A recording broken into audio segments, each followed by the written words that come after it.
I think I even mentioned then that I would like to see it explored more, and it definitely is in this book, so I was glad to see that because I thought it was one of the more interesting ideas. And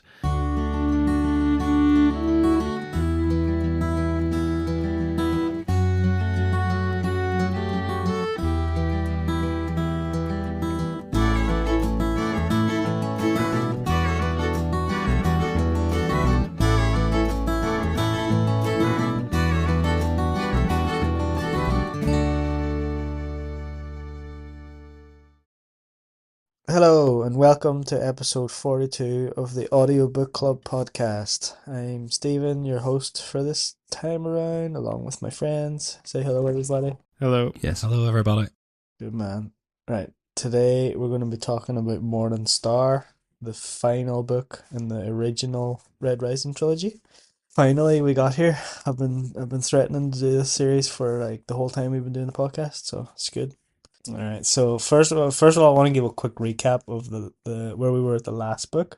So obviously this is like a trilogy. So, and we left on a cliffhanger, right? So at the end of Golden Sun, you'll remember that Darrow and the forces of the Arch-Governor of Mars have succeeded in retaking Mars from Sovereign's control after like a daring Iron Rain and some key ones on the battlefield and in space. And then there was a celebration on Mars in like a Roman triumph ceremony where Darrow is to be celebrated as like the leader of this battle. All the important figures are there except for Fitchner, Mustang, and the Telemanesis. They haven't turned up. Darrow suspects that Mustang and the Telemanesis didn't come because they now know that he is secretly a Red and have turned on him. And Fitchner is completely MIA. You'll remember that at the end of the book, Fitchner revealed himself as Ares to Darrow, so his absence is a wee bit worrying. Then, while they're having this whole like gathering, Darrow speaking to Roke, his friend, and while he's doing that, he realizes that the pink servants that are like at the thing, they're actually golds in disguise, but too late, and Roke stabs him with a syringe, and like a poetic sort of callback to the early part of the book where Darrow sedated Rogue before the gala, and Darrow, so Rogue has basically learned of Darrow's true identity, as has the Jackal, and they've turned on him. Darrow's then shown Fitchner's severed head in a box, and he has to watch as all the Jackal's loyalists massacre everyone at the ceremony, including the Arch-Governor, who the Jackal shoots personally. Lorne and Victra's mother are also killed, and Victra is shot in the spine by her sister. And then Cassius and Aja arrive to retrieve Darrow, and the whole thing fades to black. So that's where we finished off. So I wanted to recap that because it's going to be important for this first bit of the book, I think. I feel like I talked a while out there, and I don't want to just keep talking for like 5 more minutes. So like I guess getting in before you started reading this book, when it was brought up that we were going to talk about it, what were you guys? Should we go over the guests first of all, maybe? Guesses? Yeah. I actually don't have them here. Fuck's sake! Does anybody have them? No, I can remember what I said, and like I just remember saying what I said is a major spoiler, so I don't want to actually read it now. Alright, yeah. I mean, I could go get it. It's on the other computer. It could take me 2 seconds, but.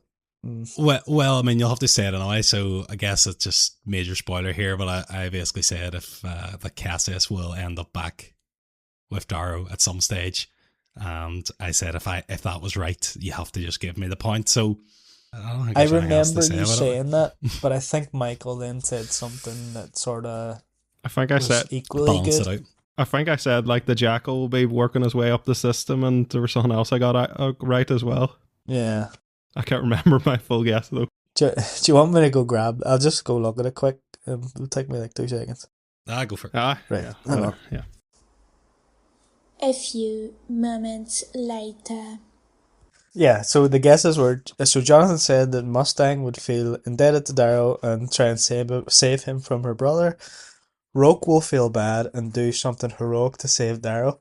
That might pull you down, Johnny. Yep. Cassius will end up on Darrow's side again. And Michael said, someone out of left field will save Darrow, and the Jackal will work his way up in society, and there will be conflict where Roke will kill the Jackal. And that one where I said somebody out of left field was in response to Jonathan thinking it was Mustang who would save. Yeah. Yeah. I mean, it's I don't know. I think Johnny does win, to be honest. It's kind of he's both got a good chunk of it right, but yeah, there was more in Johnny's guess, so I'm gonna give it to him. You the boss? Sorry, Michael. No worries. Right. So, aye. So when you started the book, like those were your feelings. So let's keep that in mind as we recap the first sort of section. So I've broken this into like four sort of chunks, or not five chunks. They get kind of smaller as they go. So the first one's kind of the biggest one, and I've called it Lazarus 2, which I think is pretty appropriate. Okay, so this book opens up with Darrow. He's trapped in a seemingly super narrow stone chamber. He can barely move in any direction, and his only company is his thoughts and the darkness that's around him. And he's unaware of exactly how long he's been in this place. We learn that Darrow was tortured by the Jackal for months after the triumph, before he was imprisoned. And so afterwards, all he knew was the darkness, and he's seemingly gone mad. And he speaks to himself, and he can hear this voice in the darkness that like berates him for his failures and tells him that he can end it all if he just gives in and admits that he's a broken man. But rather than submit, Darrow decides to like end it all and starts like bashing his head against the wall and starts drawing blood, while this voice in the background kind of commands him to stop and stuff. Then all of a sudden the coffin sort of opens and there's this big flash of light, and we learn that Darrow has been trapped in like a custom built marble coffin that the Jackal has been using as a dining table, and it hints that he is the voice that Darrow's been hearing the whole time, so he's like still torturing him, sort of thing. We see Cassius and Aja are there, and they've come to collect Darrow for this dissection and like experimenting on, kind of learn how he became a gold. We also learned that he was trapped in this coffin for 9 months as a sort of like reverse gestation to kind of unmake him as a person. And Cassius, seeing this like skeletal and heavily atrophied form, kind of takes pity on him and gives him his cloak. We then jump ahead a little bit. Darrow's in the processing room, and two disguised sons of Ares, Holiday and Trig, execute the guards and free Darrow before injecting him with a stimulant that sort of gives him a bit of, what's the word? I don't know. Coax him up. And then, so they have this plan. Gives them just so they have this plan to like escape, but Darrow defies the plan to rescue Victra, who we learn is also imprisoned and being tortured by her sister. They rescue Victra, but they're pursued to this like mountain landing pad after they trigger an EMP. Aja appears and kills Trig, and Holiday is grievously wounded, and they're sort of trapped on the edge of this landing pad with no way to escape. But then Darrow hears this familiar sound. He thinks it's like a claw drill, so he resolves to jump off the landing pad rather than be captured.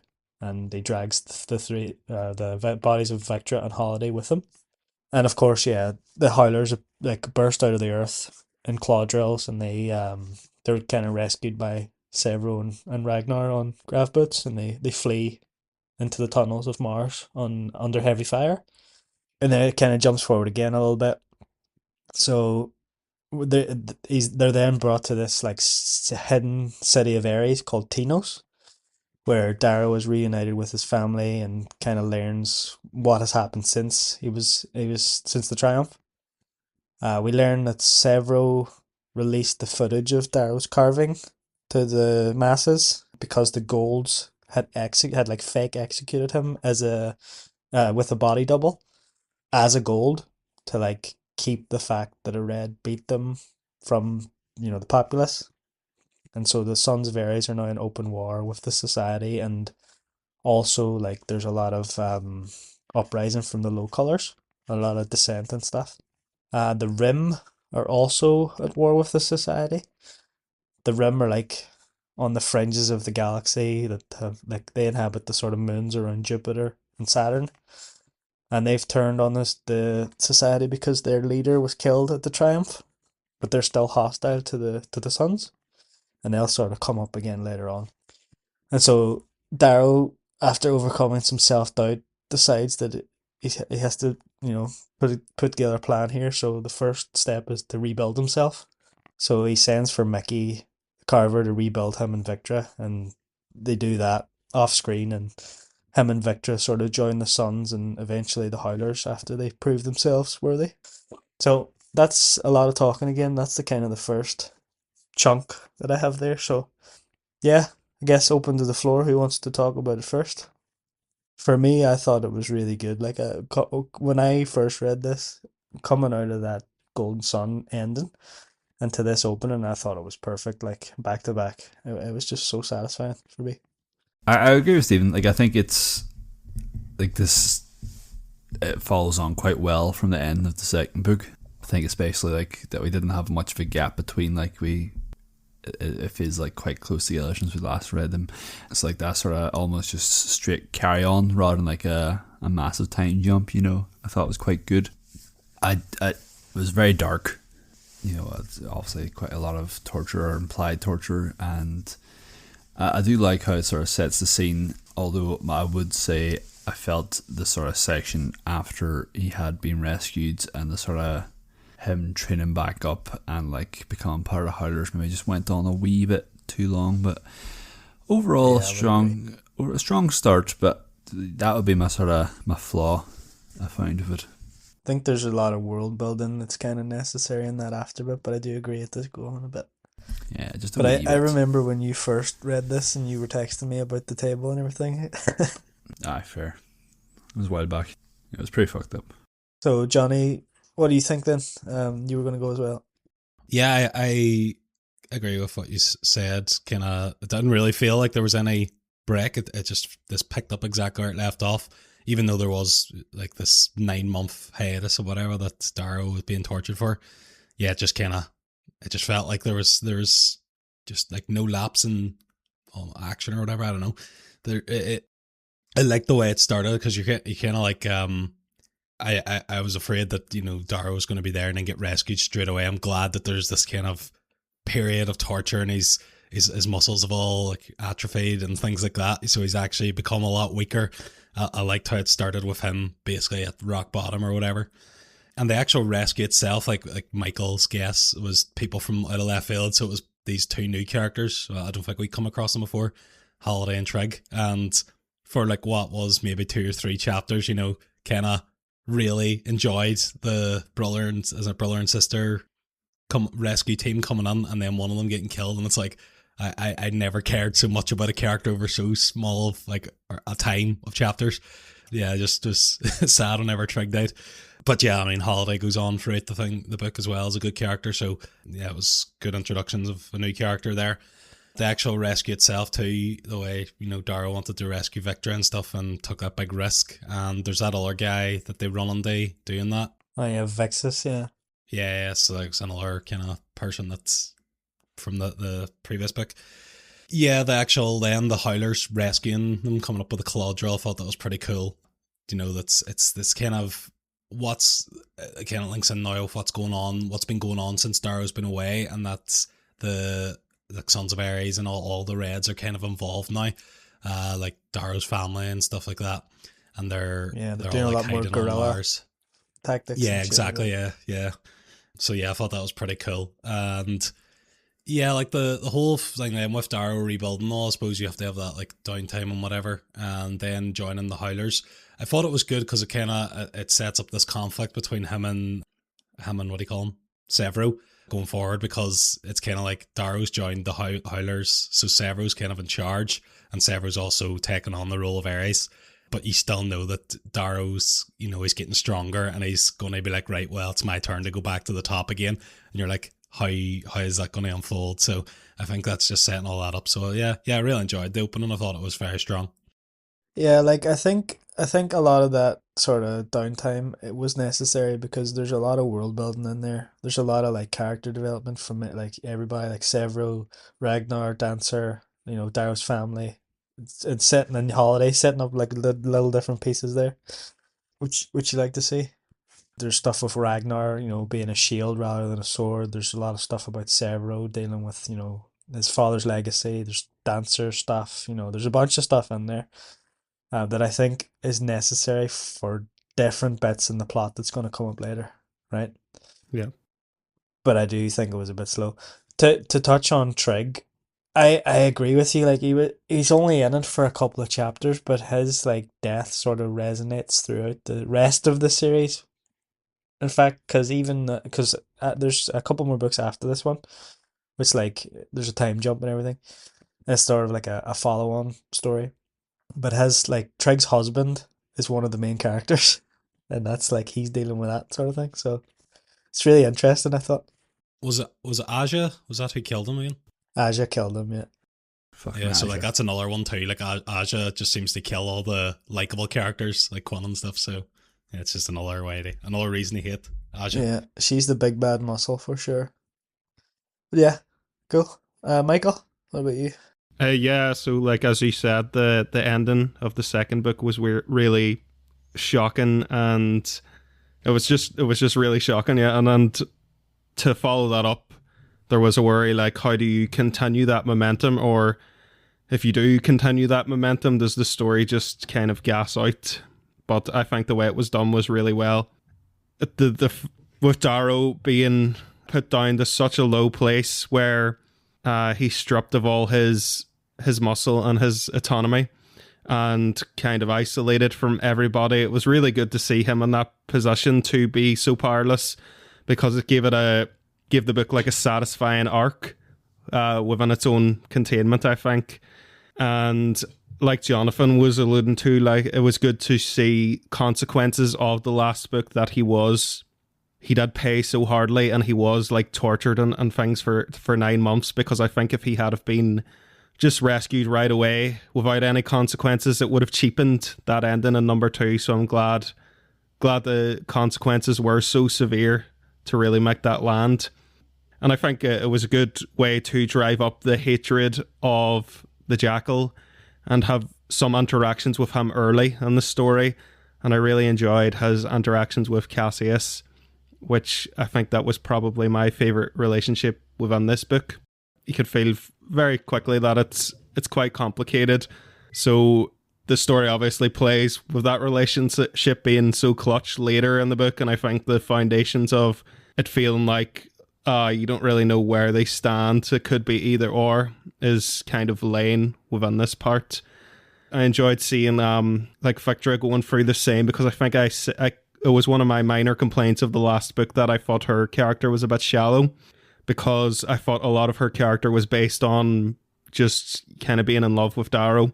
And I think both you and Jason said that she will have more depth in this book, and I think this was the beginning of that she definitely was explored more as a character, and her suffering and her relationship with her sister is kind of touched on more in this part, and I felt good about that. I felt like these characters, the character work already was given promising signs.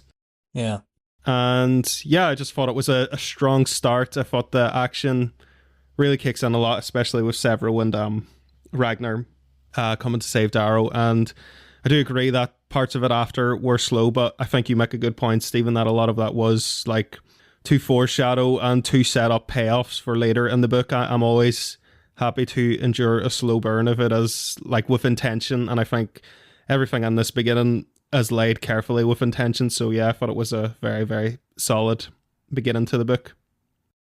Great. Glad to hear. I'm most happy to hear about your points on the character, development, because I know that was one of your main gripes with the series, right? Yeah. So I think it was definitely a lot stronger in this book, definitely. cool. Happy days. Okay, so I'm gonna move on to the second chunk that I have, which I've called Chaos. So we learn that Severo has been in control of the Suns since his father's death, and Dancer kind of tells Darrow that his leadership is very questionable. and it's basically leading them into ruin. He's doing a lot of more terrorist things than kind of revolutionary things. But Darrow still feels a lot of self doubt and doesn't think he himself is suitable to lead. So he sort of defers to Severo. And Severo has concocted this plan to destabilize Gold Society by basically crashing the economy.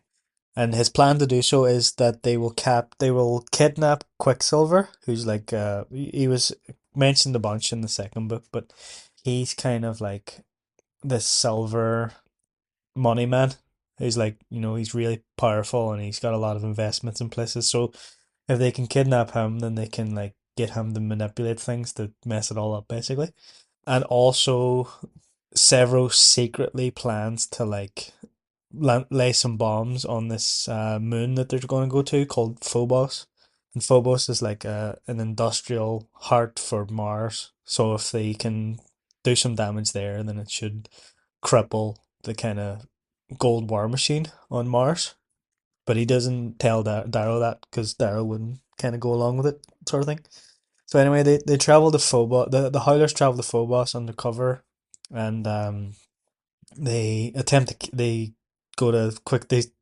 sneak into Quicksilver's apartment, but he's not there, and instead they find his husband, a pink, who Darrow recognizes. It's actually Mateo, who you might remember from the first book. He was one of Darrow's like tutors in how to be a gold, basically, and he's very confused because Mateo is surely a member of the Sons of Ares, and why should he be there? But they don't have too long to dwell on that before one of the Howlers has located Quicksilver. So they kind of find him in this conference room, and he's there with several other like important golds. Cassius again is there. Some other society golds like Moira, who is Asia's sister and one of like the Sovereign's inner circle. Mustang is there, and Cavax Telemanus is there, and they appear to be discussing peace terms against the Jackal. And Darrow sort of recognizes that Mustang's there and tries to stop the Howlers from doing anything, but it's kind of in vain because Severo cuts off his comms and then they just unleash chaos and many of the golds present are killed. Cassius escapes and Mustang sort of reveals that Darrow's fleet has survived before escaping herself. The Howlers capture Quicksilver and Cavax, and their plan is to fight their way off the moon and take those two with them. Darrow and some Howlers disagree, and Ragnar point blank refuses to leave because it would sort of condemn the Sons of Ares that have helped them on the moon to death. And then, so Darrow and Severo question Cavax, and they learn that Mustang and the Telemanus fleet did not turn on Darrow after learning his identity, and they even sent emissaries to Severo, but Severo refused them, which kind of pisses Darrow off because, it might not have had to come to this.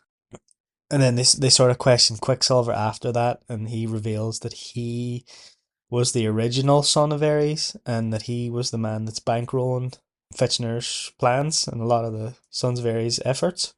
And they're kind of skeptical about this because like nobody knows him. And Darrow starts believing him after he uses like similar phrases that Fitchner would use. And he's able to like accurately tell them the supposedly secret location of Tinos. Severo still wants to follow through with blowing up the moon, which causes the two to fight, and Darrow eventually like beats the shit out of him and pins him, and they sort of cry it out and make up. And then they both accept that Darrow needs to take the reins again, and the Reaper is sort of back at this point. And then with Quicksilver on side, they broadcast like EO's message, EO's dream and manifesto of the Rising to like billions of low collars, and this ignites the uprising across the galaxy. Then the Howlers seize control of Phobos and begin like battling the Jackal's forces. Meanwhile, Darrow slips away along with Ragnar to do a new plan. And that's kind of where I'm going to leave this section. It's smaller than the last one, like I said. But yeah, keep the same order. Jason, what was your opinions on this part? I really liked the section where they're breaking in to find Quicksilver. And then I liked the sort of Quicksilver reveal that he is a gay man. No, Okay. that he's a red. Well, they also reveal that as well. I really like that whole sort of section, like the break-in, and trying to sort of find Quicksilver, and then the reveal that he's secretly been like, he's like one of the OG, not Red. Oh my god, I'm forgetting the Sons name. of Ares. Sons of Ares. I think. Yeah. I've only read the books about a million times. Yeah, I thought that was really good. As to the other parts, like with the sort of like the plan to destabilize the economy and stuff, I don't know. I mean, a bit immature in that way, I suppose. But I like the sort of conflict that comes, like the distrust and everything that comes with having like a Silver, who they all thought was pals with Jackal. I like that sort of conflict that arises between him and like Severo and stuff. So yeah, I mean, again, quite a good section, I found. Yeah, thanks. So, something I forgot to mention was that, again, there's a lot of world building in this. We meet a lot of like Sons of Ares who live on Phobos, and you kind of get to see the world through their eyes for a bit. And they, they live in poverty, and they're basically trapped on this moon because the price of a ticket off it is like so much that they're kind of stuck there. But yeah, again, a lot of world building. Johnny, you want to go? Yeah, no, I agree with what Jason said. The heist scene was very good. The breaking in, looking for Quicksilver, the whole finding the pink and being like, "Oh, what's this? Doesn't make any sense. Why is this person who I was sure is the son of Ares doing here?" And then just after that, walking on this deal against what looks like a deal against the Jackal as well. Everything just looking strange, and then I think too we get to hear what Severo's been up to and how reckless he's been, and him just like ignoring Darrow's voice of reason and just being like, I just want to shoot out. Yeah, it just kind of shows that Severo he's a good character to have when you're going to war and stuff, but he's definitely not a leader like Darrow is. So yeah, like I enjoyed that, the whole scene of this kind of shootout. And yeah, you're kind of like, as our bridges being burned here, because like there's some of these people never actually were Darrow's enemies at any stage. They just thought that he was dead or gone or whatever. What else do we call? Oh, again, just to go back on like the Severo being reckless and stuff, and they've got Quicksilver and they're trying to question him, and Severo just keeps going. He just wants to torture him, and he just says, "I'll just do this here." And I'll get up talking. It's like, well, no, Darrow's like, what this guy like seems to know things that how could he not know? He seems to have been Severo's own father's friend and ally in this, but Severo just won't hear any of it. And then the whole scene where Severo and Darrow beating lumps into each other and kind of making up, I thought was a really nice moment, and just kind of ending with that where Darrow is now more or less assumed the leadership role again. And just kind of the way things, should be. But yeah, you couldn't. It was a tough one because he's been gone for so long, and people like Severo and all have been, trying to keep everything together. But no, I thought this was definitely a good section as well. Yeah, that's a lot of good points there. I think a lot of the things with Severo is that he's trying to live up to his like father's legacy, right? But he doesn't know how, because his whole life has been like struggle and like crap basically, so he just kind of continues on, and that's what all he knows, sort of thing. And he is more, like Jason was saying, he is more like immature. He is more of a leader, he's not really fit to be in that sort of position, but was kind of thrust upon him, sort of thing. Yeah Cool. Michael? Yeah, I enjoyed this section. One of my sticking points in like previous books as well has also been Darrow himself. Sometimes I haven't found him like the most sympathetic character, and I know, Stephen, you've also said in the past you said like that's the point and that's kind of intentional and everything, and we've talked about that. I think Darrow is I think he's humanized a lot more in this book, and I really like his internal conflict, the kind of arc he goes through, especially at this stage with like his self-doubt and everything. I think it makes him a lot more relatable and compelling in this book. And yeah, like I said, the relationship with Cassius was probably my favorite, but if I was to go with a relationship that was second after that, was probably the arc he has with Severo in this book. And as you guys have all touched on, Severo is kind of really gung-ho and has role in the leadership, and he's just going out there and he's too brash, but I think there is complexity to that. Obviously, Stephen, you said that he's trying to live up to his father's name, and I think trying to basically put his own stamp on things, and he's probably seeing it that he has to do these great things or these really notorious and talked about things rather than actually like understanding the spirit of that's behind the rebellion, the way that Darrow kind of learns to embody. And I thought this was a really satisfying way to kind of begin the rebellion and start to build momentum, because it's not an easy thing to do. I've read dystopian trilogies in the past. Hunger Games is one that comes to mind. And the third book is hard to get right because you have to put these moving pieces together and show the rebellion gaining momentum. And it kind of feels like the premise itself has fallen apart and everything. And I just think it's handled a lot better in this book than that example. It feels like it's given us the payoff that it's been promising in the previous two books. So yeah, that's kind of my thoughts on that. Nice, yeah. I like to hear it. That's good. Nothing much more to add, so I'm happy with that. Okay, we're kind of chugging along here quite nicely. So I've only three more sections, and this one's pretty short. So I'll just keep going. Chug-alongs. This one is Obsidian. So, like I said, Darrow and Ragnar have a new plan, and the plan is to take Ragnar to the place of his birth, a place called the Valkyrie Spires, which is on Mars. It's like it's one of the poles of Mars, and it's like a very like like a winter wonderland sort of thing. Well, I say wonderland, there's like monsters and stuff that live there. It's a very harsh, horrible place to live.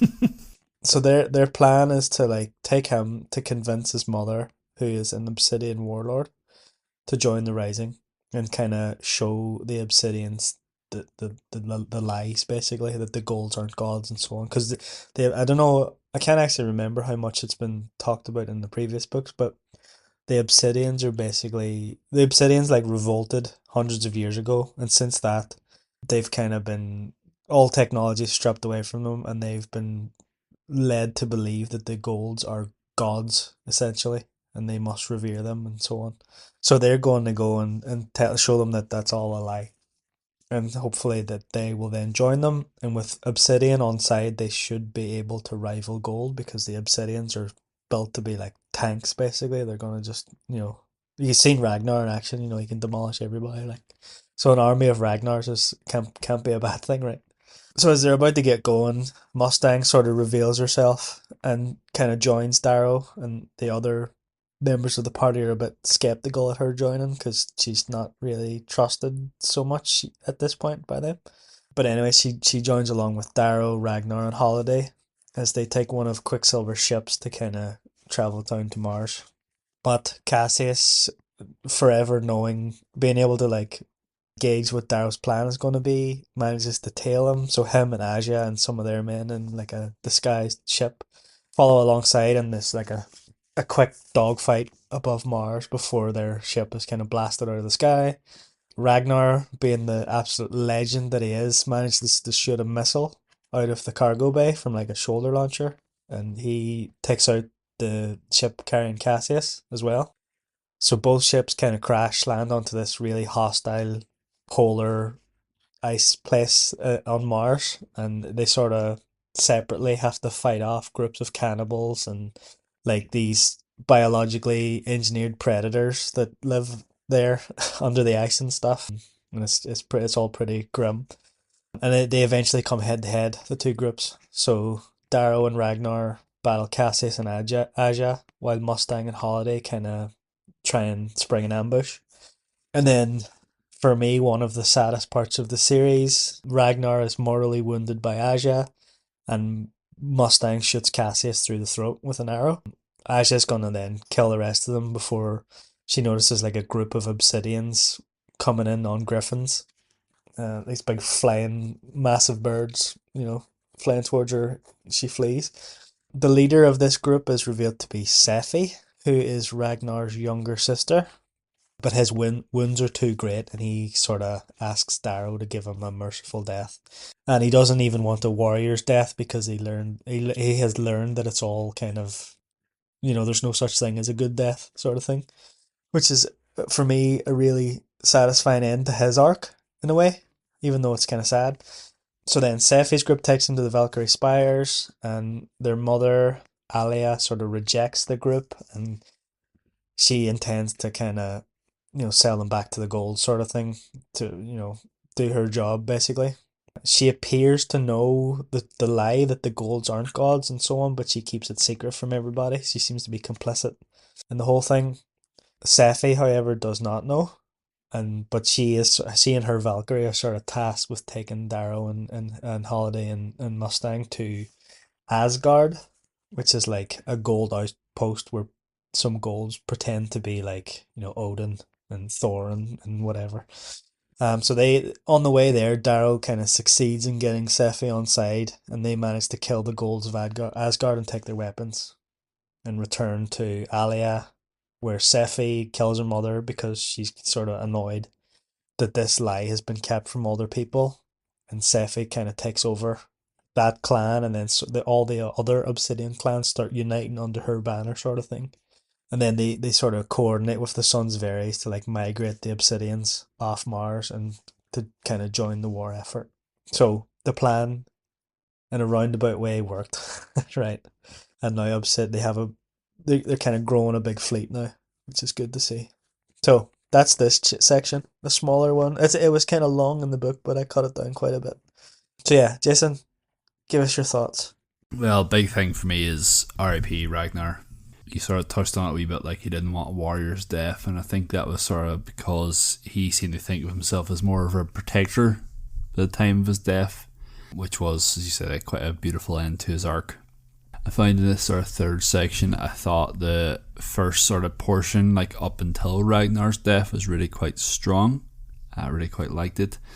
I did sort of find the section afterwards with like the whole Asgard bit, Sephi killing her mum, I found that did drag a little bit. It was probably the weakest bit in the book for me, but maybe that was just also because I was emotionally reeling from Ragnar's death, which me and you have been hitting at since the first book. Even though Ragnar's not even in it, we were like, but lads, would he meet Ragnar and wait until he dies? I think me and you were like, he was easily my favourite character. Like, you're having like wee hints to that over the few episodes we've done about this. But yeah, I think, as I say, I don't love just that section with Asgard and everything. I find it a bit weaker, but I think the writing around Ragnar and his death and everything is top tier. I think it's great. Yeah, I think that bit's a bit weaker too. I don't know why. Maybe it's almost feels like he needed a way to kind of reverse the situation, right? And kind of somehow stop Alia from selling them outright. And I don't know, it feels a bit forced or something. I don't know. But I just think it's drags the heels a bit. I think I think that's always my complaint. I always complain about pacing and things being too slow. And don't get me wrong, like books have to have slower sections for like that development and stuff. But I just think in this section it was just like almost like a bit like video game bosses or something going on. Like, it was just like, we're going to jump to this and we're going to jump to this, we're going to jump to this, and yeah, it gets to the end point of like Sephi killing her mum. But like, I think it could have been done better, personally. Fair, yeah. I don't disagree. Yeah, so cool. Johnny, what about you? Yeah, I really enjoyed the section again. I don't feel that same way, to be honest. I thought that I think because we've talked about this whole, the golds pretending to be these Norse gods, and that came up before, but here we actually get to see it in action, and I really like the big reveal of the fact that the Sephi, the mother, knows the truth. And she still just is very stubborn about it and just refuses to. And I love how Ragnar's sister just like chops her head off, just like not even a thought about it, just does it just because why the hell did you keep this from us? Yeah, obviously R.I.P. Ragnar, but I thought like, you know, it was one of the best deaths in the series, just in terms of, you know, this is the way he kind of, you know, got a wee moment. They, you know, say some very strong points before he went out, you know, and yeah, like the whole, but from actually, you know, this crash in the ship and having to survive in this like wilderness and all, and they need to get to like a certain place before like some storm comes or they're beat, and then there's these like freaking, you know, it's these obsidians have turned on, they like more or less like cannibals or whatever they're, and they're like very feral, and you know they've got these things bombing about. Then there's the thing in the water as well, and there's just like seems like this really dangerous place just to be at, which is probably why the obsidians are so tough as well, because they have to survive such harsh conditions.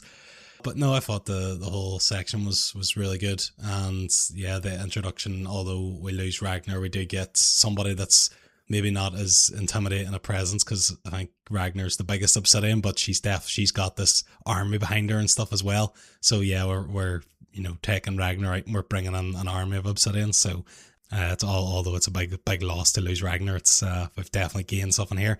And also I think just something that maybe we haven't talked about at this part was like Cassius gets captured, which leads on to more interesting things. But I like the way it was like Mustang that shot him through the throat with like an arrow. Obviously survives and gets captured, but yeah, I just think that whole scene was really good as well. And like I was thinking Cassius was going to die at that stage, and I was like, oh no, my prediction of Cassius Yeah. get the other it's gonna be wrong. But Yeah, I'm glad you brought up the Cassius part, because I like that he sort of bested Darrow in their fight, right? Because the last time they fought, Darrow absolutely bodied him, right? yeah, And so he's sort of been reeling from that, and he's obviously gone off and trained to like fight back and everything, and then he does win in the end, and he only loses because Mustang is there, and he's like, I'm gonna shoot you, and he's all, no, you're not, and then she does. It's just, yeah, it's good. It's good stuff. But yeah, thanks for that, Johnny. That was a lot of good stuff. Michael, what about you? Yeah, I thought everything about like the world building and the imagery and the writing about around this section, of especially the start meeting the Obsidians, is really strong, and the world building in this book is all really strong in general. I really enjoy. I think I mentioned in the last book, I thought the concept of the Obsidians thinking that the goals were gods through like propaganda is a really interesting concept, and I think I even mentioned then that I would like to see it explored more, and it definitely is in this book. So I was glad to see that, because I thought it was one of the more interesting ideas, and it's a very important part of like dictatorship and like fascism and things. To like propaganda is one of the key parts. It's not just about like being the strongest military or whatever, it's how you control the narrative as well. So I thought that was shown really well, and with good like nuance. And as you and Jason have been hinting at for ages about the character of Ragnar, and he's alright. He's, for such a, I don't know how much of this series he actually occupies, but I don't think it's very much in the wide scope of things, and he makes a big impact, and he has a very satisfying arc, I think, as you've said, Stephen. The way it begins and the way it ends, it has the full thing. And I did have feelings, like Jonathan said, that Cassius was going to die here as well, which shocked me as well. I think both the character deaths would have shocked me. Ragnar did shock me, and the potential Cassius death did shock me, because like you always know that people are going to die in the third book, but it was still relatively early in the third book, so there was a bit of a rug pull that way. And his death definitely was sad. Obviously it was a good catalyst for an alliance being drawn between these two parties, and a lot of character motivations, especially from like the Obsidian sides, were built on this. I do agree with Jason. I find sections of the Asgard part slow. I can't exactly pin down why, and I'm typically not one to, I think I probably complain about things being slow potentially the least out of us, but I can't pin down what I did find slow about it. I thought there was great moments in it. It's just like parts in between I thought it did drag on a bit, but overall a strong section. Like the rest of the book, I thought it had some really great moments and handled it really well. Nice one. Yeah. There was something I was going to bring up there to what you said. Oh, yeah. So you said about the Obsidians and you wanted to see them explored a bit more. There's actually a bit in a big bit of the fourth book where there's a character and he sort of lives with an obsidian tribe for a while, Yeah. and there's a lot of stuff in that. And you kind of learn that they have these like shamans, right? And they're sort of plants from the society that kind of spread this propaganda, right? And so Yeah. they know the truth, but they're like paid off to like spread the word and whatever. Yeah. So yeah, there's a lot more of that. Yeah, I think like exploring dynamics like that and everything is just like really interesting, I think, and the world building on this series has always been really excellent, so it has. Yeah. Cool. All right. Yeah. Almost there, I think. Now this fourth bit, I've called it the poet. I'm sure you can all guess how far it goes. This was a big, massive chunk of the book, but it's the smallest of the chunks that I've split it into. I think there's a lot of like battle scenes in this bit that didn't need to be talked about too much, so maybe that's why it's smaller, but yeah. Okay, so with the Obsidians on side and his fleet sort of regained from, Mustang having kept Orion and the Pax and the rest of the Darrow's fleet kind of going, and now they're bolstered by the Obsidians. They decide to travel to the Rim. We talked about the Rim before, and they're sort of at open war with the Society as well. And so Darrow thinks now that he's got Obsidian, if he can also get the Rim on side, then they can definitely take down the Society.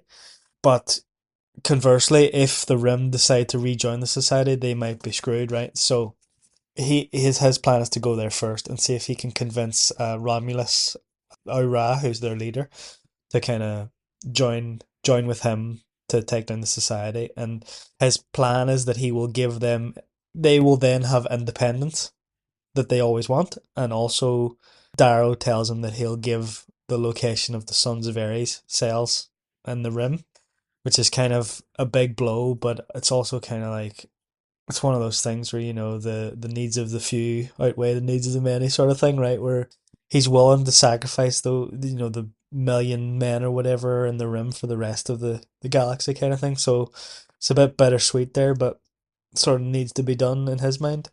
However, Roke is also present on Io, and he has his own sort of terms, right? So the Society and the Rim have kind of been battling forever, and they've kind of done a ceasefire so that he can bring these terms, and Darrow sort of slips in the middle, and they sort of have like a three-way argument about who's right and who's wrong and whatever, and Roke appears to be sort of gaining the upper hand in these negotiations, but Darrow reveals that the Society has a secret nuclear cache that they maintain in a depot on the way to the Rim, so that if the Rim, because and for context, we learn that sort of early in the Sovereign's rule, the Rim rebelled, and it was eventually quashed when the core nuked this one of Saturn's moons, Rhea, and that sort of put the Rim in their place, and they backed down, kind of thing. So this nuclear depot is kind of set up in case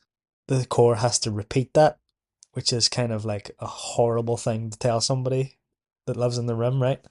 So with that information, Romulus completely turns on Roke and sides with Darrow, and then declares a blood feud against Roke, and they subsequently have this big battle of Ilium. Now Roke has a superior fleet and the upper hand, right? And he's way better tactician in space. But of course, Darrow, throughout the books, he's super cunning, and he manages to send his sort of flagship like directly in line with Roke's flagship, and it's basically been running a skeleton crew. And his plan is to get it close enough so that he can launch his men. When Roke's men board the ship, then he can escape with his men and Claudrail's, kind of the same thing that they did for his rescue, right? And then they can blow up his ship, so they decimate Roke's force, and they can capture his flagship and turn the tide, sort of thing. Which works. So they manage to do that. They get to the bridge, and there's like a heated exchange with Roke, but having lost the undefeatable fleet and sort of his only other choice is kind of surrender, he decides to commit suicide. Darrow then claims the ship as his own, and Sephi rechristens it the Morning Star. But then, in another surprising act, like with giving up the Sons of Ares, he decides to make another terrible decision. Terrible, not a terrible decision in that it's like a bad choice, but like it's a horrible thing that he has to do. So he decides he's going to use Rogue's ship to nuke the docks around Ganymede, which is like the heart of the Rims industry, killing like millions of people. But the point is that it will stop a future war with the Rim because their like war machine will basically be crippled after that. And also he can use it to like sort of he can use Roke as like to kind of shift the blame onto, right? And pretend that he was in charge and gave the order sort of thing, as like a last thing that he did. So the battle sort of turns in the Rising's favor, and they manage to win and everything. And Romulus sort of senses that Darrow lied to him and requests that his fleet leaves Rimspace and never returns. And so that's kind of the end of that section. Like I said, I glossed over it, a lot of stuff in there. So if you remember anything, definitely bring it up. Jason, you want to go? Yeah, as you say, it was quite a long section, quite a lot of fighting, sort of ship warfare happening during that section, and also just like, you know, meeting the characters in the Rim. Like, I suppose like one of the probably issues I did have with this book is that I feel like the first two books go like fairly self-contained, and like the travel, like the timing of the travel, I feel like it's all sort of natural and it's shown, whereas I feel like this book, it's like just jumps to like this much larger scale, which is fair. It's a third book, you know, but I think we sort of like, I know what you mean. There's a lot of jumping about. A lot of jumping about. Like we jumped to Ragnar's planet, now we jump to the Rim, and the Rim's supposed to be like ages and ages away, you know. So yeah, it's like those sort of wee things that just I don't just love about it. The actual Rim, like I love the characters, really like the scenes between like Roke and Darrow and the whole warfare and everything. I mean, Roke's a bit of a bastard, and then yeah, like I completely soured on him after that second book.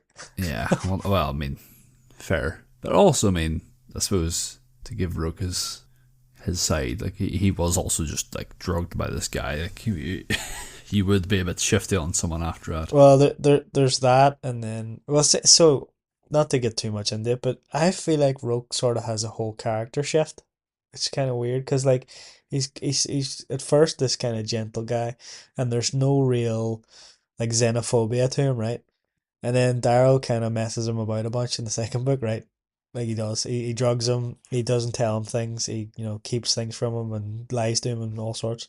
Yeah. But then he's just completely flips, and now he's like a gold supremacist guy. And the like I don't know. The one of Roke's like Roke's love interest not get killed as well in the first book potentially. Yeah. So I think it's sort of The like second book. So actually, the first book, his love interest got killed, and he broke his arm. And then in the second book, his replacement love interest was killed by the Jackal secretly. Right. Yeah, I think there's enough there to sort of flip him. But anyways, getting off track. But yeah, like the big part for me in this section is like the heel turn for Darrow. It's not really a heel turn, but it sort of is. Like I can see his reasoning, but like the blowing up the dockyard, is that it? The docks, Docks. Like blowing up the docks and the Rim is quite like that sort of grey area. Crime. Like, you know, it's a war crime. Well, yeah, it's not really morally grey, but like I suppose when you're thinking, when you have Darrow's viewpoint of it, where it's like, if I don't do this, then it's gonna come back to bite me. You're like, oh yeah, it makes sense. But yeah, as you say, it actually is just a war crime. It's not a morally grey thing. He's actually just doing terrible shit. But because we're sympathetic to Darrow, it's like, yeah, fair enough. So yeah, interesting. Wonder if anything will come from that. Yeah, I wonder if that could come back at any point. Only one way to find out. Yeah. Okay, Johnny, what about you? Yeah, our good section. The meeting, with the what was it you call these boys again? The Romulus is Rim the Rim. Is it the Rim Lords? I don't know if it is. The Rimmers. We'll call it Rim Lords. That sounds gross. The Rimmers. Lords of Rimming, and I thought the meeting was pretty interesting. The whole way it was like this back and forth, and then like it's like Darrow and like Mustang or whoever else is there, like get Roke into this trap of being like, come join us and all. And then he says something like, aye, but what about these? And then he whips out this video or this proof of these nuclear weapons, and Roke is just like, oh dear, I had no idea about this. Like, and he's so like blindsided by it. And he kind of stumbles over it. It was beautiful. Yeah. Oh, it was brilliant. And then he's absolutely raging. He just like, I think he just goes rogue, just he knows he's lost it. And then he just basically turns around to the boys and is like, if you don't join me, I'm going to kill every single one of these more or less. And they're like, well, you know, this is now a blood feud or whatever between me and you and stuff. So I thought, yeah, that was such a cool scene. And the whole battle, brilliant. Basically, like I actually just watched 2 nights ago. I watched the Star Wars Revenge of the Sith. You know, the very opening scene where all the ships flying about, and that's just kind of like that. And Yeah, I get that too. Actually, yeah. I think that when I read The- this chapter for sure, or these sections for sure. I think the whole description of the claw drills, you know, shooting out and burrowing under the other ship and all, and you're going like through all these layers, and you just don't know who's getting annihilated. Imagine you're sitting on a ship and there's freaking claw drills coming through. Yeah, I thought that was pretty cool scene, cool description. And then you have this big urgency of like them ones having to get through all these because they've obviously bore holes in the ship. There's all these like, you know, the airlocks and stuff are going off, so it's like hard to get from one side of the ship to the other. And they have to like fight across the ship before Rook's people get back. And then yeah, they're like, oh, we're never going to make it through this like final door onto the bridge. And then it just opens all of a sudden, and it's like one of the Pinks has betrayed Rook or something. And it's just, yeah, just I like the way him and Darrow have a conversation, and Darrow's like, you know, you don't have to die here, I can do something about it. And Rook's just like, nah, like I'm beat and there's no coming back from it. And he just commit suicide. I thought that was, yeah, pretty brilliant. And then, yeah, the ruthlessness as well as of Darrow doing that whole killing or destroying the docks, killing loads of people. Like you said, it's a hard decision, but then, you know, he seems like he came up with this idea and made this decision pretty quickly. So I'm kind of like, you know, is it because they're going to be another killing loads of people, but you know they're doing real big damage to the golds and stuff. So he's probably happy enough with this. I think I've just remembered there. I think one of, I don't know if it makes it right, or I don't think it makes it right, but one of his justifications for doing it was that he to secure this win, he basically had to give up the Sons of Ares in the Rim. So this is Yeah. like payment for that sort of thing, I guess. Yeah, like kind of eye for eye, like we're giving you thousands of hours, so we're going to take thousands of yours, kind of thing. Yeah, you get here as well, I believe. Another person gets killed, is Antonia or something, or is that, did you even get that part And yet? Antonia She- sort of, so Antonia is Victor's sister, just to remind people, and she's Yeah. sort of another of the commanders in this battle. And seeing that Roke is losing, she sort of turns heel and flees, and that basically loses the entire battle for them. That's right, yeah. And Victra goes after her, doesn't she? Yeah, Victor goes after her because that's what her main aim is to get revenge on her Yeah. sister for killing their mother, shooting her in the spine, and torturing her for 9 months. Yeah, no, fair enough. No, that's, yeah, no, good section. Like the whole thing with Rook and all. And one of my predictions was that, you know, Rook would end up back, but no, Rook stuck to his guns the whole way through. He kind of knew that I don't know if in the end he thought he was thinking he made the wrong choice. I think he still believed in what he was maybe fighting for, but I felt like deep down he was still sad that he had to betray a friend for it. So yeah, I thought it was a good death. Thought it was a good death, and also, can you imagine having to live with, like, you know, losing the undefeatable fleet? Terrible. I know. What a fail. It's a bit like losing the Death Star kind of thing. To a red as well. Disgraceful. Cool. Yeah, that was a lot of good stuff. One of the things, what was it you pointed out that I wanted to talk about?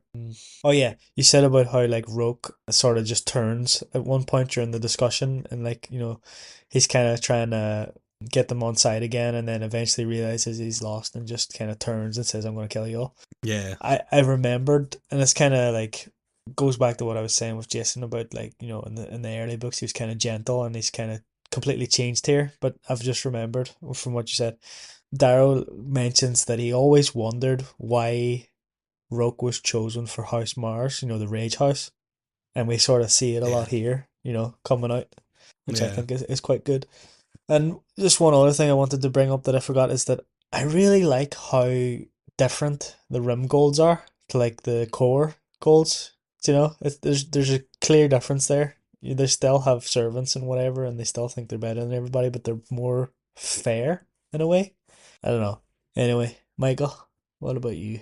I think I've said in like in previous books in this, I am definitely more like of a drama guy than an action guy, and sometimes like a lot of action can exhaust me. And I think like there's a lot of great battles in this, and it's just a personal taste kind of thing, but sometimes it's like too much for me. But like I think Pierce Brosnan writes the battle scenes and everything really excellently, but I'm more inclined towards stuff like the negotiation with Dower and Roke has me like I'd be a lot more engaged in points like that. Yeah, that was a really good scene. Yeah, it was a really, really good scene. It was one of the best scenes in the series, I think. I love the fact that Darrow just does blatantly lie, because this is something that you sometimes get frustrated reading series, and it's like, why didn't the character just tell a lie there or something? And I like that Darrow was clever enough to just make something up. I think you used the word cunning. It is cunning, and the whole thing with the Rim, the history of the big attacks and everything was giving me like a Hiroshima and Nagasaki vibes. I think there is supposed to be a comparison there, because I think the Rim is like even the way they speak and stuff. It's sort of supposed to be that sort of more Oriental way. I think. Yeah. I think there is supposed to be a comparison there. I don't know how to say that without No, I think you know what I mean. I think you said it respectfully enough. Yeah. That was fine. Yeah. Yeah. No, I think there's definitely allusions to that. I mean, we can a lot of this book and series draws the Irish allusions, and there's I think allusions. Yeah, there we go. To the IRA with the Sons of Ares. There's definitely a lot of is terrorism justified and questions like that within the series, especially in when like the people are being oppressed. I think that's an interesting question that the series explores. So I do agree with what Jason said to some extent, that this book has slightly rushed pacing at times compared to previous books. I think it's because the book wants to expand its scope, but it's not. Sometimes it's a thing with the publisher. They don't want to let them write like a certain word length book or anything, so he might have been drawn to constraints in that way. So in order to up the scope of the world and the scope of the characters, the pacing has to come up if the word count can't.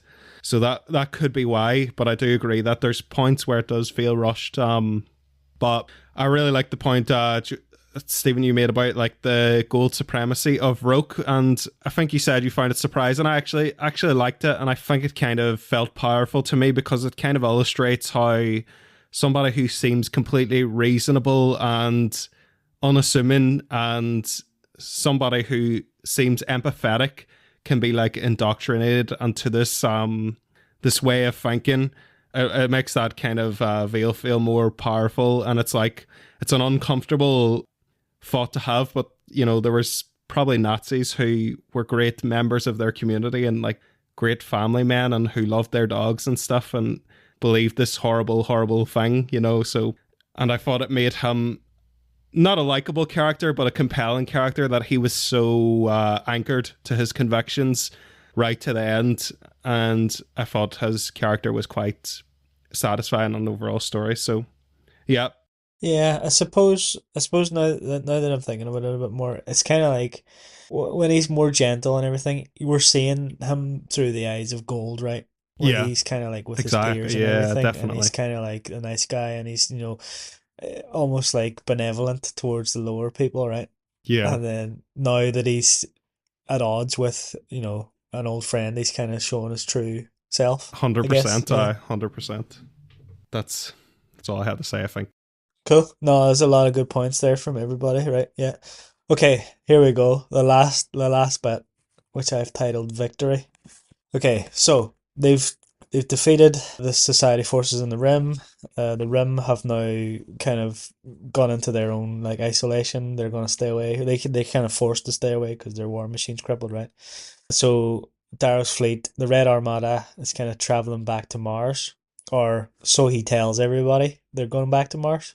On the way, a signal is picked up, and it's kind of they've kind of been scanning for these signals and kind of broadcasting them to the entire fleet. Kind of a misplay, I think, but and I think he says it himself. But yeah, it's this signal's picked up, and it's a message from the Jackal, and it's like a video from dated like weeks before, where he executes Darrow's uncle Neril. And it's something I haven't touched on too much, but in the time since Darrow left the mines, Nerol has like become sort of a well-respected figure in the Sons of Ares, and he's kind of rose up the ranks, sort of thing. So his death kind of inflames that color hatred again in the fleet, and the Sons of Ares, sort of led by Sephi, kind of plan to execute Cassius and some of the other golds that they've captured. And so Darrow kind of has to. I don't know. I can't remember why he is separated from the fleet. Is it like he's away with getting Victra or something like that because she went off or something? I can't remember, but he's like separated from the main body of the fleet, and so they have to kind of rush back. Sephi is planning to hang Cassius, and I think he is being hung when Severo appears and kind of stages his own like fake. I say fake. He hangs himself to sort of provoke mercy from the. Gives a big speech, and then he hangs himself to like provoke mercy from the crowd, and then they're both cut down. And he sort of publicly forgives Cassius for killing his father because we've all done bad things and people can change and all this and whatever, and that sort of quells the hostilities. It's also sort of hinted that Sephi did this on purpose to kind of get the rest of the Obsidians on side. There's a little bit of tactic there revealed from her, that she's smarter than she looks, sort of thing. Severo and Victra get married a week later. I kind of gloss over that. It's a nice scene, but it doesn't need to be talked about too much. And Darrow also seemingly makes amends with Cassius, who claims to be tired of all the war and hatred, and he realizes that he's been lied to a bunch and stuff like that. And Darrow gives him like a hollow cube, which I think it's kind of, he watches it off screen, but it's kind of like, or off out of the view of the reader, sort of thing. But it's kind of like hinted at that this reveals the truth about who really killed his family, sort of thing. And then Darrow concocts a ruse where he declares that the Red Armada sails for Mars, and they kind of broadcast that out to the solar system. But they in fact travel to Luna, heading straight for the Heart of Gold Society, hoping to catch them unaware and end the war before they have to fight another battle. Basically, of course, the Jackal knows Darrow too well and anticipates this, and so Luna is ready, and the remainder of the societal fleet is prepared. And there, on approach, Darrow plans to secretly free Cassius because they think if they leave him confined to a cell, then he'll get killed, when the battle starts. And he's hoping that by letting him go free, he'll just quietly slip into the shadow and disappear, basically. Antonia is watching from a cell nearby, and what happens is Cassius sort of goes to shake Severo's hand, but steals his gun, betrays them all, shoots Severo, seemingly killing him. Then he manages to capture Darrow and Mustang, frees Antonia, and they sort of leave on this ship with Darrow and Mustang in this box with Severo's supposed corpse on top of them, sort of thing. And they travel to the society side, and Aja sort of answers the call from Cassius and thinks, oh my god, you've won the war, basically, before we've even got into it here. They're told to board the Jackal ship because he's going to be traveling to the surface, to the Sovereign's bunker. So, it's the only way to get them clearance or something like that. On the way, the Jackal slices off Darrow's sword hand so that there's going to be no surprises. And also kind of eye for an eye from the first book when Darrow made him cut his own hand off. So they go to this bunker. It's like deep underground in Luna, and the Sovereign televises a speech. So like, publicly broadcasts the speech and orders Darrow to be executed for everyone to see.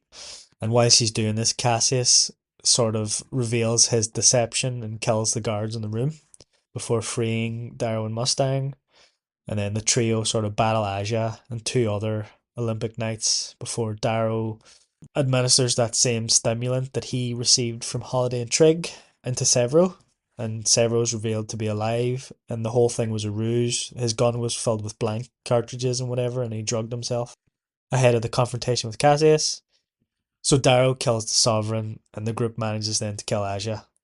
And while the Sovereign is like dying, she kind of whispers to them that they have to stop the Jackal, and like he is the biggest threat to all of life, essentially.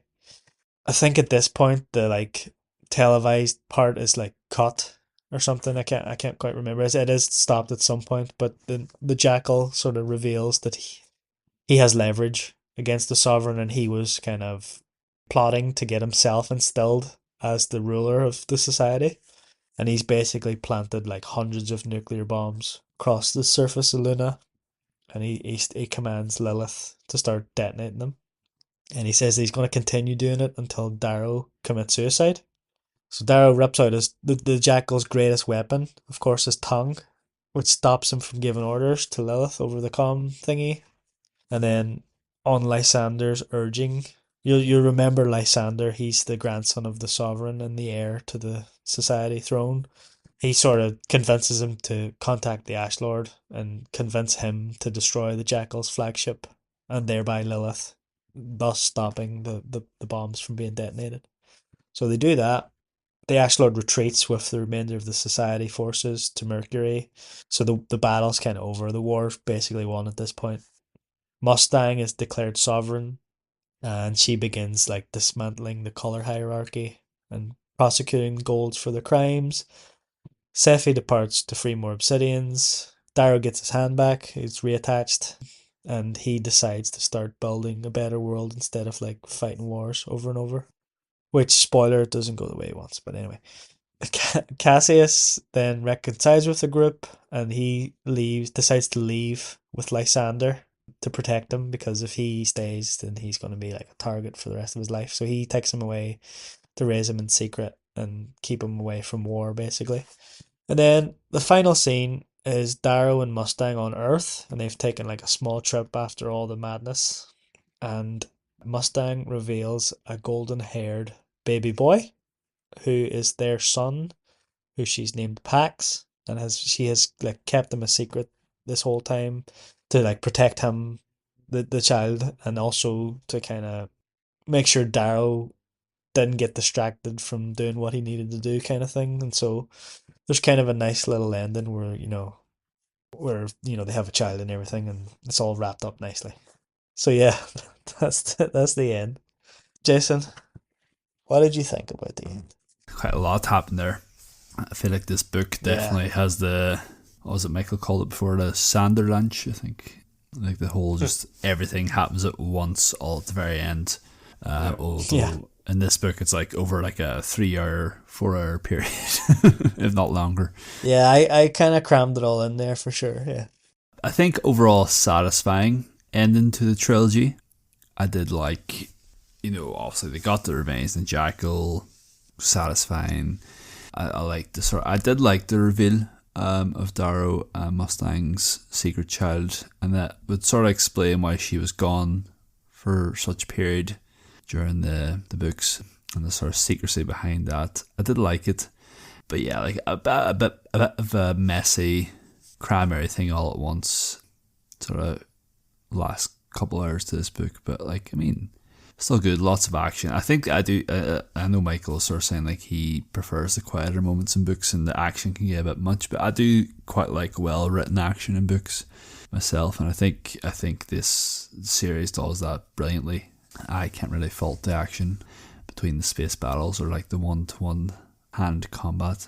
So yeah, I thought messy but still strong overall, and yeah, like a few like a bit of setup for future books. Yeah, I think that's fair. Like I sort of disagree, but I also kind of agree. Like I don't necessarily think everything was crammed in at the end, but I do think there was a lot of stuff that was just glossed over. Like the Ash Lord just leaving and all that. But again, did we really want to sit through another whole battle? So I don't know. No, probably not. I kind of agree and disagree, but yeah, I liked it. But yeah, fair. Johnny? I'm sorry, just while I jump in, because I know you're mentioning our text messages when I was reading this for the first time. So I went to look back at our Facebook Messenger chat. So it was 2021 when I first read this book. I was texting you being like, can't believe they killed off Severo. And That's you were right, like, yeah, you were like playing along with it, because I was like, well, I thought if they were going to bring him back, they'd bring him back like fairly soon, but I must have been like right near the end. And I was like, yeah, still haven't brought Severo back, so he's actually dead. I was raging.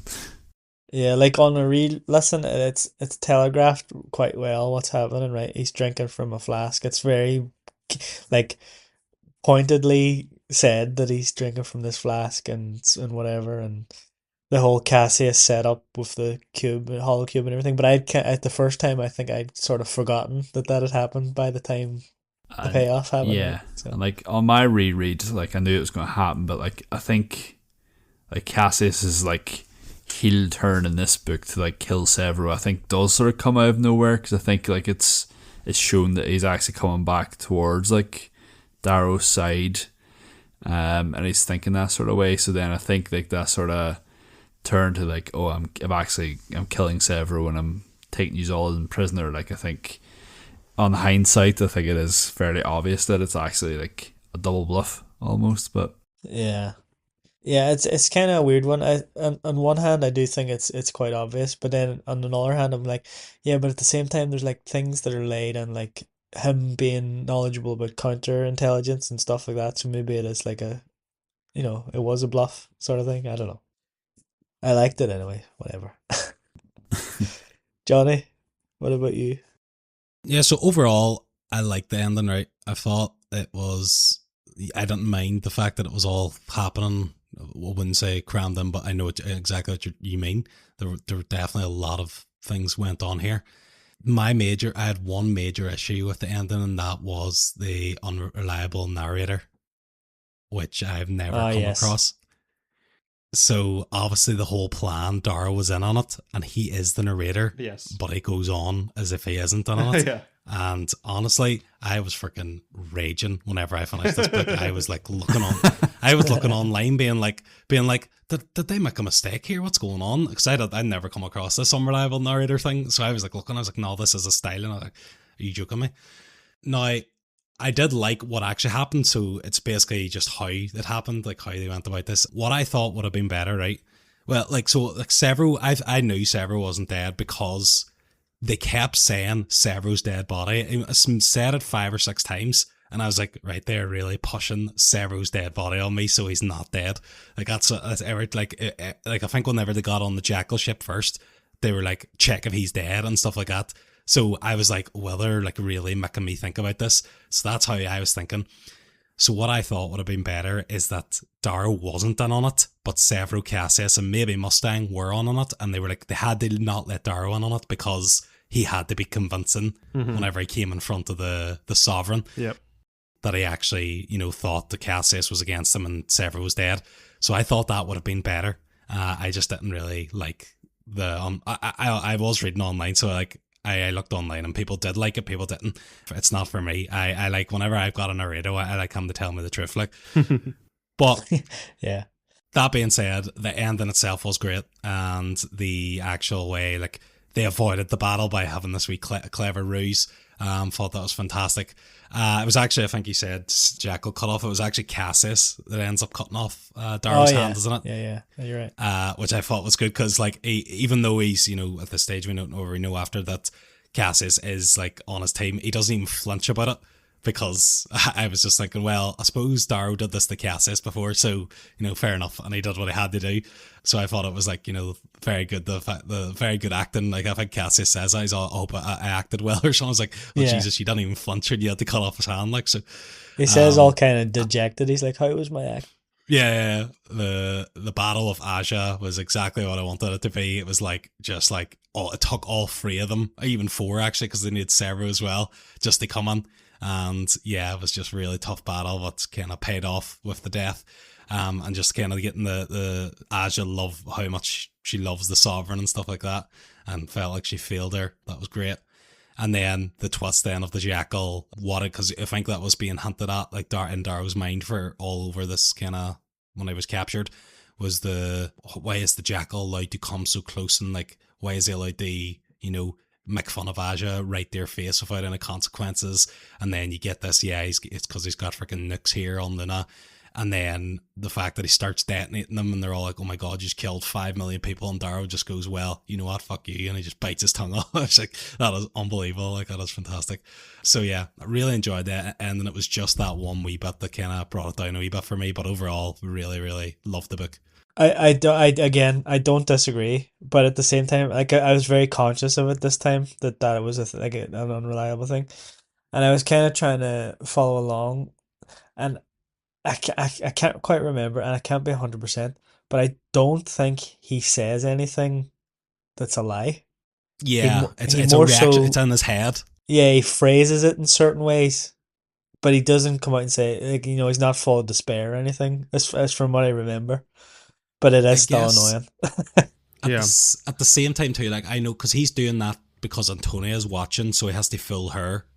But then it kind of doesn't really matter that much because the Sovereign just ends up executing Antonia. So it's the Sovereign didn't really even trust Antonia.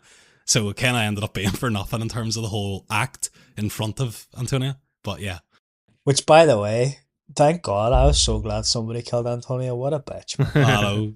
The fact that she was like cowering too at the end was brilliant. Like, I thought that was such again a good death of, for us. A lot of good points there, Johnny. Thanks for that. Michael, finish Yeah. us off there. Yeah, I'm really glad Jonathan brought that up because I was going to talk about that and I will get to that, but I'm going to go through my notes first here. So I thought the last 15-20% of this book was really strong, actually.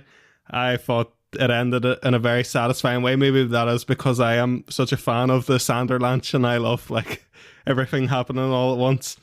One of my favorite parts about the end of the book was the fact that the whole ensemble was together, the whole cast was together on the ship and like bantering and everything. And I was like, yes, this is what I love, And I thought the dialogue between all the characters and everything and the way they had finally, been fully fleshed out and the way they were interacting with each other was really satisfying. Severus sacrificing himself for the sake of Cassius, thought it was a pretty powerful moment. Enjoyed Severus and Victoria's relationship. I thought both those characters had been given a lot more development and were more interesting to me personally in this book than in prior books. I thought I got to know them a lot more as characters, and yeah, I enjoyed their dynamic together. And one of my favorite scenes, I loved Darrow and Cassius watching the old footage together and kind of reminiscing. I thought that was a really good scene. I was raging when Cassius, quote unquote, killed Severus. You guys talked about whether you knew it was like a twist or not. I think I've said in the past in this podcast, I never really like anticipate twists or anything. I kind of just do stream of consciousness reading where I'm not trying to figure out anything or anything. So I'm very much reactionary in that way. And it was just really, I couldn't believe that he had done that. I'm so happy to hear you say that. I was sure you would see that coming a mile away. No, so I'm glad, yeah. honestly, well, I started to gather it more as it was going, but I think it was at the point where the book wanted me to gather it. I didn't gather it earlier or anything. So we've got to the point in my notes where I'm agreeing with Jonathan. So there's this thing called a POV error, where if like you have the character Jack who is staring at a wall, and then like Seamus comes on behind, and then Jack says Seamus entered the room, but he wouldn't have known that because he was staring at the wall. It's not exactly a POV error, I would say, that happens in this part, but this book is written in third person limited, which means that we are in Darrow's head, but it's written in third person. So we should know everything that Darrow knows. So we should technically know that this is all a ruse. So I can understand why Jonathan is disappointed the way that he is. For me, it was just a minor thing, and I wrote it to bring it up. It wasn't massive for me or anything. It didn't detract my enjoyment, but I can completely understand where Jonathan is coming from. Yeah, I think it is a fair point. Honestly. Yeah, he's okay not to mention it in dialogue or anything, but he really should think at some point. Like, if we're naturally in his head, he should think at some point, I really hope this plan goes to... Oh, good. Antonia's buying it. Yeah, something like that, yeah. would be more natural. So it's a tiny bit of cheating. I would not call it like a POV error, but it's almost adjacent to that. I thought the Cassius twist, then it was a twist for me. Obviously, you guys saw it coming. I thought it was quite. I didn't the first time. No, not the like first you time. Not the first time. Yeah. First time I was reeling.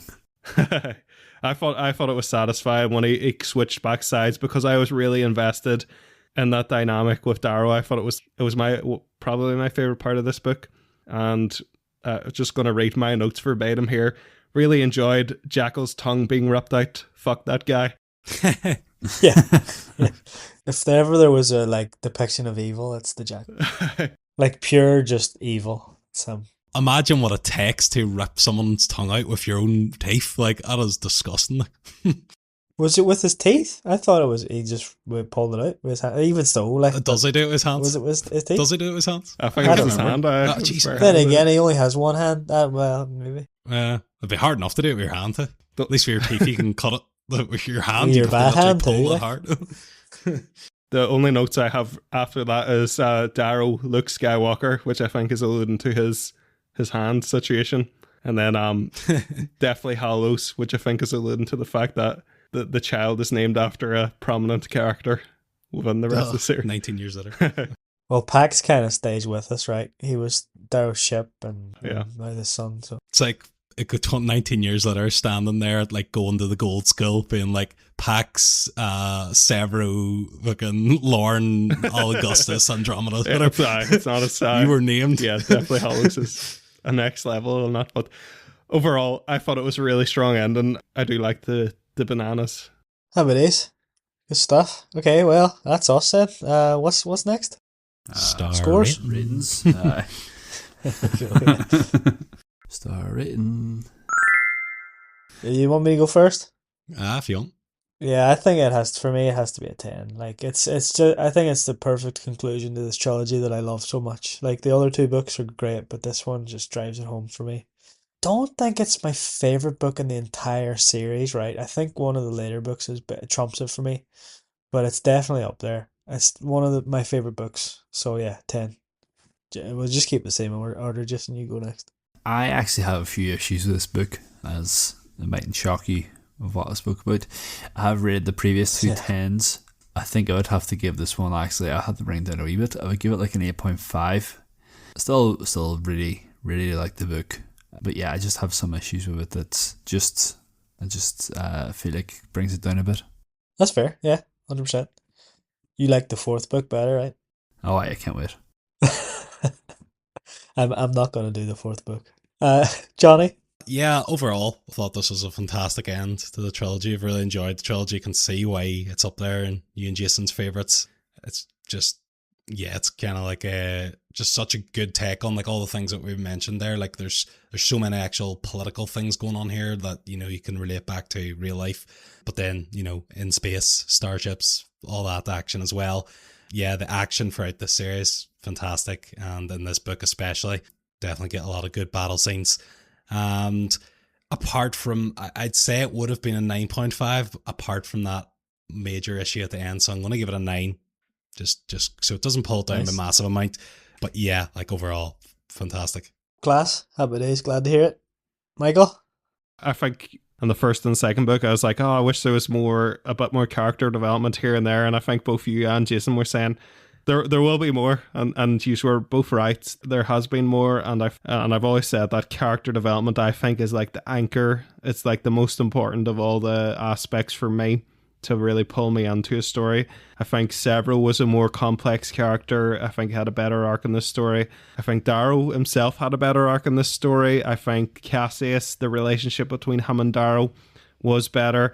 I think the only weak points I can really spy in the characters, I think Mustang's character arc still was the strongest in the first book.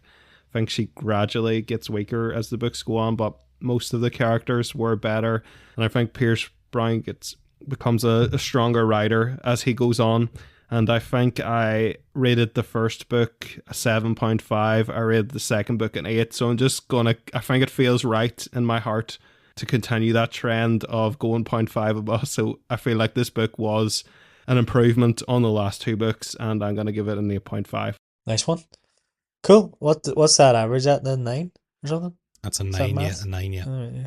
Look at that, I did Quick maths. maths. Happy days. No, that's good. Okay, cool. What's next? I guess Comparisons. comparison. Killer Media. Before we do comparisons, do you want to do? I know we're not going to do it the next time, right? I'm not going to suggest the fourth book, but I still would like to see what you two. I know Jason, you're exempt again.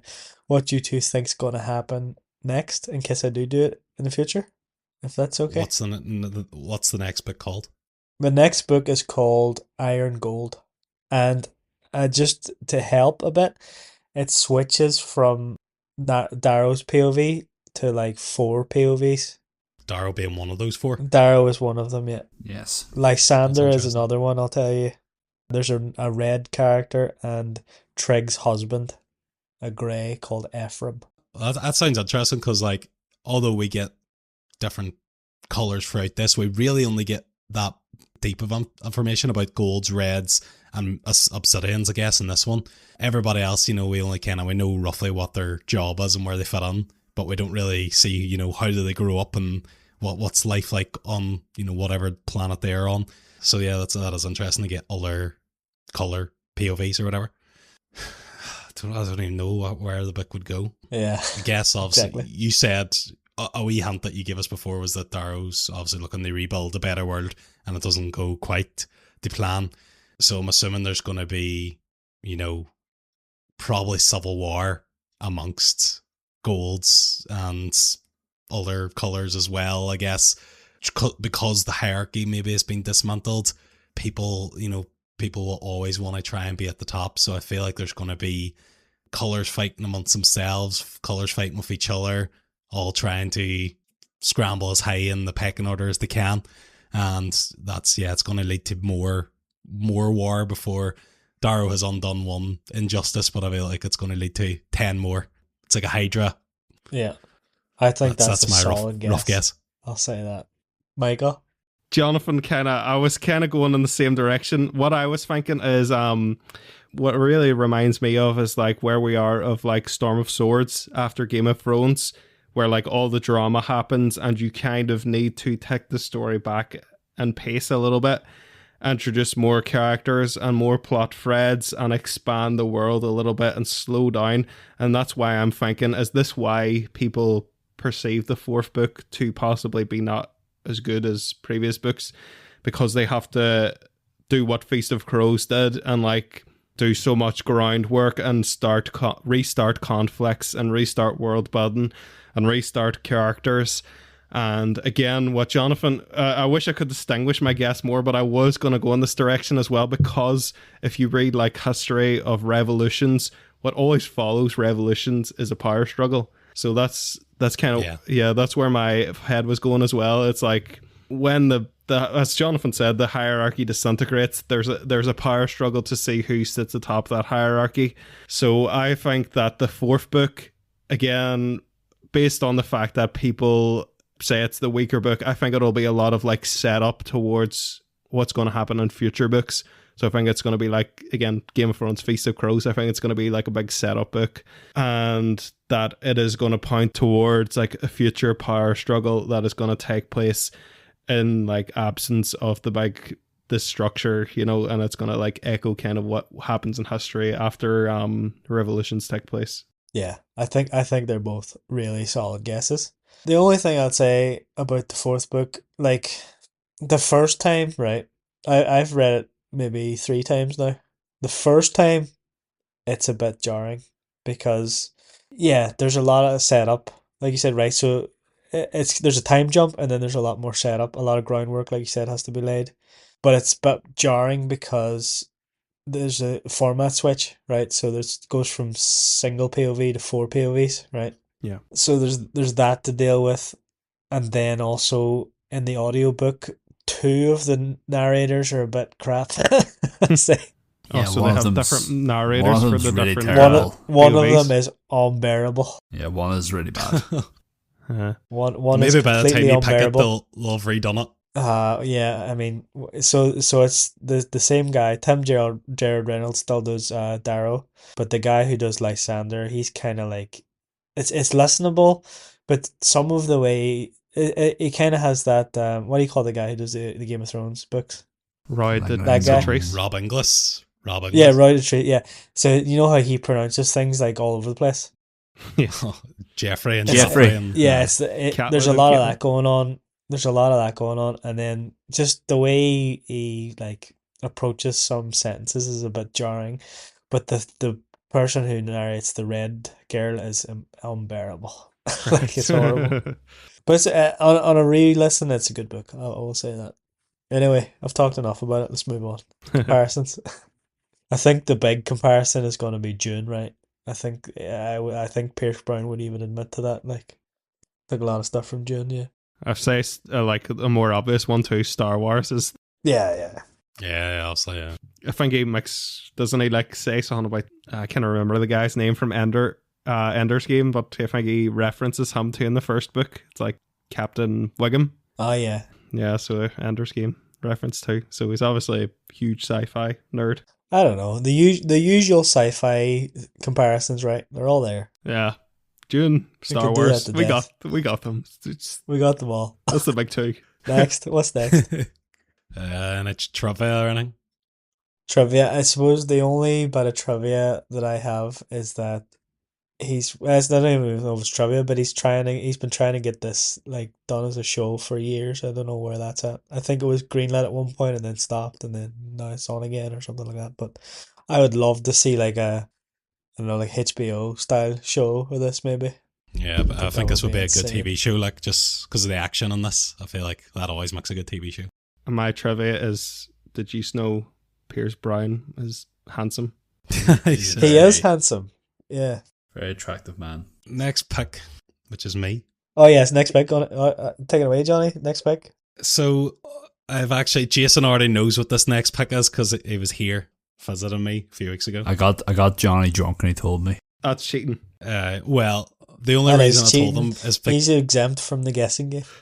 Well, that is the only reason I told them because there will Again. be no guessing game because the book I am picking is a very very popular in a popular series amongst our friend group and I did pick the first. I think it was nearly 2 years ago now. It might actually have been around March 2 years ago. And that book is the book that I'm picking is The Lord of the Rings: The Fellowship of the Ring, and that is by J.R. Tolkien, and it's read by Andy Serkis. Did we not do that before? The Hobbit. No, just a Hobbit. Oh, maybe I listened to the Lord of the Rings after that. Everybody ready to hear Stephen rant about Tom Bombadil? That's Well, so I've already started the book, and that's where I Don't am get on the me book. is started Tom about Bombadil. Tom Bombadil. breaking news today, which I didn't want to put in the group chat because then I spoiled Johnny's guess. But Saw this, yeah. oh, Michael's away. Well, Michael Heath. fuck me then. He hated that breaking news. He loves Tom Bombadil. You see, Apparently, they're making a Tom Bombadil They movie. just- No, they're not. Hi, Stephen Colbert's writing it. Apparently, it's no okay. So I seen a few things about this today. Right, there was that one. I seen another thing where Stephen Colbert is writing a sequel film where it's like Sam, Pippin, and Mary have to they retrace their path or some shit like that. We're getting the band back together. Yeah, and it sounds terrible. So, but my point is like there's like multiple things coming out about this, so I don't know which one is real. It can't be both of them. There's no way. It sounds to me like, do you know the third Cornetto movie? It sounds like that, but Lord of the Rings. I like that one, The World's End. It's a good one. Yeah, I thought it was good. That's a good. Sam's an alcoholic. Said it. I would say it was the lesser of the three, but it was still good. Pippin's They just have to do a definitely the bike. alcoholic. What do you mean? Like a big Middle Earth bar crawl. They start with the Green Dragon and work their way to the Prince and Pony and wherever all their bars are. Yeah, so that's the next book. So let's play the guessing game. Don't think that there's any need. No, I'm only joking. That's I grand. We guess can that I'm move going on to then. hate Tom Bombadil. Fact. You're going to One star. despise Tom Bombadil. So keep all your Bombadil opinions until the next one. Let's move on to what else we're consuming. Stephen, you go back. Do you sure you're leading this thing? Yeah, what am I concerned? So are you aware that I am addicted to World of Warcraft? Yes. Has this been spoken about? Yes. Well, not once. this month they have released a new expansion, and that's all I've been doing. Just playing that. And it's so good, man. It's so good. Next. Next. Someday we'll get you off the World of Warcraft drug You train, won't. Stephen. You won't, and you should be a son if you tried. It's the best. Just to go back to our earlier text messages from 2021, when I was looking at us chatting about Morningstar, it was just in between screenshots of Hearthstone, and I was having a good laugh Ah, to myself yeah. earlier. What have What I were we been? playing? What deck was we running in 2021? Is that Oh, I can't Could remember. be I think it was also pictures Dark of. Iron, right? It was also World of Warcraft, because I'm pretty sure I was like, oh, that's Doctor Boom. Doctor Boom, is that what you called him? Oh yeah, Yeah. Dr. Boom, yeah. Fuck. So yes, Takes me back. can't remember what the meta was. I think you're potentially playing like Arena or one of those things. Battlegrounds, is that what it's called? Anyways, Jeez. what have I been doing? Helldivers, of course. I started playing Resident Evil 9 that came out recently. I also was playing some of Pokemon Fire Red after spending a few hours with Johnny, who was playing Leaf Green, and I was like, oh fuck, I have to buy Fire Red. Oh, you just got the re-released one on the The Switch. Switch, Yes. yeah. So Yeah. I've got like the fourth gym. I've not touched it in like over a week. I've been really quite busy with work and just life. What else? What have I been watching? We've been watching a lot of movies since the last was on here. I think I may have talked about some of these, but like me and Mary Kate have watched like The Godfather 1 and now Godfather 2 in cinema. Watched also just like a few other like Scorsese films like Gangs in New York, other just sort of like bigger sort of films. Like we watched Heat, we watched Serpico, and just last night we watched One Battle After Another, the Best Picture winner, which was intense, really good, quite liked it. And TV show, I've just started watching the Daredevil season 2 today, and also started watching season 2 of the One Piece live action yesterday as well. How is that? Because I've heard mixed things. I despise One Piece. Just I've never watched it. I've never read the manga. I just see the images and see the fan base being so annoyingly passionate about it, and it makes me hate it. Well, I've never watched the anime or read the manga, but I just like the live action first season came out like a couple of years back, and I was like, I'll give this a go, and I quite liked it. I don't really know much else about it. I've never like went and like read up on anything, and to be honest with you, I couldn't actually tell you the names of the characters apart from like Luffy. Okay. I think it's one of these shows I stick on and then like sit on my phone for half of it, but then I'm like, oh, that looks cool, and it's just like a good time. Yeah, I like it from the amount of time I actually allow my brain to process it. But TV. And Resident Evil 9 is class. Is that you, Jay? So you should all play it. Requiem. Why? Well, good. Requiem. Requiem. It's that episode of Lummy Show. He just goes Yeah. around, he's like, Requiem. So what am I consuming? I consumed the 6 brilliant, fantastic episodes of Night of the Seven Kingdoms. I thought it was just a fantastic Game of Thrones back to its best. Have any of you watched it? Aye, No. it's very good. No, it's been on the list. No.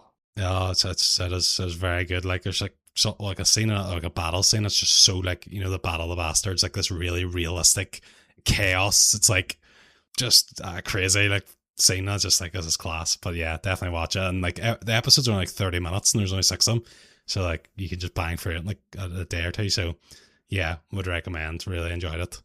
I have watched a few movies as well. I watched Marty Supreme. I think, Jason, you mentioned that last episode. Very, very intense movie. There's a freaking scene in it in the bathtub. I'll say no more. If you know, you know. I think we talked it's about rough. that, didn't we? When I was at yours. Yeah, we talked. Yeah, Jason came over and visited me, and yeah, we were chatting about it. And we went out and had some pints, and the next day my hangover was atrocious. I lay on the sofa. Jeez, depression hit me hard. I was a while hungover. Oh, so hungover. I think it's beer, I think I've said this, like I think beer gives me a bad hangover. I think I just need to stick to the hard liquor. Like it's I think it might have been the drinking for about 7 hours straight, Johnny. true. You are in your 30s now. As an expert of being in I'm in my your 30s, it's hard going. Fair place. Yeah, I watched a few other movies. I watched, so I'm going to Las Vegas next month for the first time. Probably not the best time to be traveling to America, but sure, YOLO. But yeah, I watched Casino, which is a movie that's been on my list for a while. I was like, I need to watch and find out more about what goes on in these casinos. So, very good movie if you've never watched it. Actually, Yeah, rewatched it. recently, yeah, it's good. Rewatched it recently, actually. Yeah. Fantastic movie. What else? I watched that one, Hamnet. Was people were talking about for a while. The Shakespeare Paul one. Mescal plays Shakespeare. Yeah, it was alright. It's about but depressing. It's about like their son dying and how they like conflict or how they survive or get on with life with that while Shakespeare's writing his plays.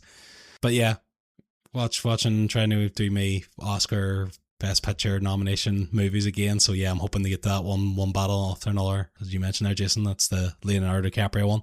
A couple other ones on that list. The F1 movie looks pretty good. Never seen that yet as well. So, F1's pretty good. So is one battle after another. I quite enjoy both of them. So get to those. TV show wise, I'm going to move on to what do you call it? Completely blank to come back to it. Yeah, I've been farting about with just some shit games, nothing major at the minute. I've been playing the first Kingdom Come Deliverance. Yes, Johnny. That. Yes, I played that Yeah. to death a couple of years ago. Yeah, so I haven't played the second one. Farting the second one's fantastic. The first one was just alright, but again, absolute OCD of needing to play from the beginning. So yeah, playing the first one, and yeah, it's pretty decent. It's very realistic kind of RPG in terms of you're not going around absolutely bossing boys. Like you can go around and you're not finding class equipment. You have to kind of buy your own or make your own and maintain it. And like you can't just like go and find some lethal bit in the chest somewhere. You basically have to grind like fuck to get it. So it's got like a lot of realism in terms of that, and like the actual way you fight in it is like with sword. You can like move your mouse. So I play it in the PC, but you can like move the mouse to different like angles to like be what way the sword's going to strike, block and deflect and like dodge and all. And yeah, it's pretty good, but like it's quite hard to fight in it. It is. It's But such yeah. a good game. It's a really fun game. Yeah. It's really hard. It's really satisfying. It's got all of it. Yeah, that's kind of everything. I've got a lot of social events of either past or coming up. I was at a stag do last weekend. Again, hangover the next day. Rough. Did actually clay pigeon shooting for the first time, and I was actually quite decent at it. I think there was 25 clay pigeons, and I got 13 of them, so over half of them, which was pretty decent. While like my bicep is still like completely bruised from where like the kickback of so it's like a shotgun you have. That's just like you wouldn't believe the recoil. Like it's rough. So like yeah, absolutely wrecked your arm. But no, it was fun. It's a good experience. First time I've ever shot a real gun. So if those people are probably listening in America, just like it's like you get a gun when you're like 5. But yeah, over here we don't see a lot of guns. So Only the paramilitaries have those. only the paramilitaries. The we'll call them the Sons of Ares. But, yeah. we're No, just they're like normal reds. more like the split faction with the red hand. Yeah. The branch. Yeah. But yeah, that's about everything for me, I guess. Cool. Well, is that us? Michael. Oh yeah, sorry, Michael. That's cool. So I've again watched. So I've been. I said to Jason that I had finally seen a physio about my recurrent knee injury that I get every time I run. But in the meantime, while I'm trying to correct that, I've been cycling a lot, and the weather has been absolutely crap. So I have an outdoor bike and like a stationary indoor bike, and every time I am on the stationary bike, I put on a movie. So I have again watched an inhuman amount of movies. The ones that I want to talk about though are I don't know if any of you guys watched the Into the Manosphere documentary by Louis Theroux. I thought I that haven't was watched it, but I've been thinking about it. yeah, I thought that was really interesting. Just about the kind of Andrew Tate inspired guys who are on YouTube and other I don't know anything about social media anymore, to be honest. I'm too old now, but like, I found this documentary very fascinating, and I loved Louis Theroux documentaries back in the day. I watched the movie I Swear, which is the one with the guy with Tourette's. Class. Yeah, thought this was a very good movie and quite emotional. I got quite choked up. Yeah, it was a really great movie and a really great performance. Can I just jump in there, Michael? Sorry, just Go work away. Go ahead. with my I swear trivia. Me and Mary Kate watched it one night of her mum in the house just, and we were like sitting watching it, and you know his pal, like the pal that invites him into the house for where it was like spaghetti or something. Ah, And me and Mary Kate were like, why do I recognise him for ages? And we were like looking at like his TV shows and like his IMDb, and we're like, yeah, we've seen that, but I don't think that's what I recognise him for. We recognised him because he lives in the same part of Glasgow as us, and he was chewing my ear off one night in the pub after a rave.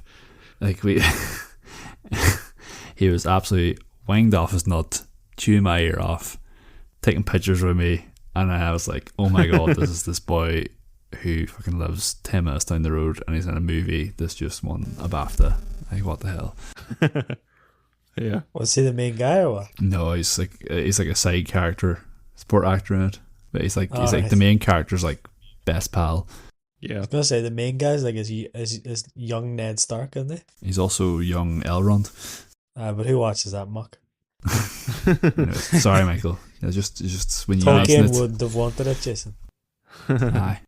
Obviously, there was a controversy around that movie at the BAFTAs as well, which is obviously unfortunate. But I think, see, when you watch the movie and the context of after hearing that, it kind of, I don't know if it makes it sadder or if it makes it more positive, like, in the respect that at least people are talking about it now. Because I remember, like, when I heard about Tourette's as like when you were younger, it would have been like funny. It was like, oh, somebody who can uncontrollably swear, and then you like watch this movie, and it's like it has the power of movies to put you in other people's shoes and see what things would really be like, you know. And when you realize the gravity of these conditions, it's, you know, it's how can anybody live with that? And there is a moment in the movie where like people accuse him of faking it, and it's like, what? And the defense is kind of, why would anybody fake this? You know, it's impacting every aspect of his life negatively.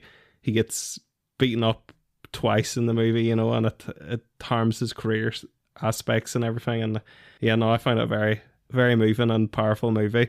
A couple of shows that I have been watching. I've been keeping up with the show Paradise on Disney, trying to describe this show without going too much into spoilers. It's a sci-fi show, sort of like closed location. Most of it takes place in one place.